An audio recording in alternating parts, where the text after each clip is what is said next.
Hi guys, my name is Max, and in today's video I'm going to show you how I fixed the broken fins on my CB750 engine.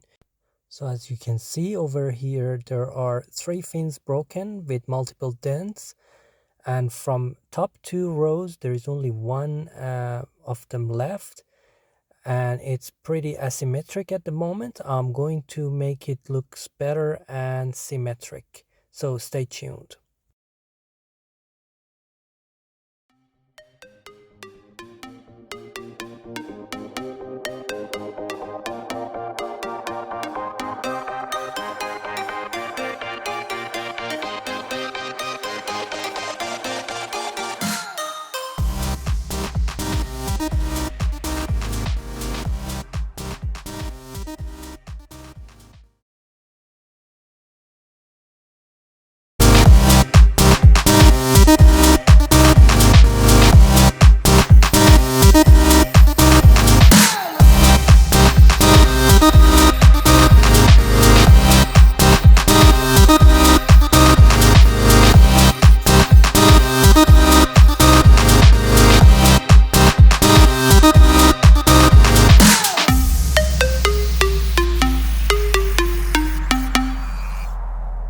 So in the first step, I tried to find my boundaries with roughly cleaning up the fins, and I cut the extra fin. This is not going to affect the heat dissipation too much.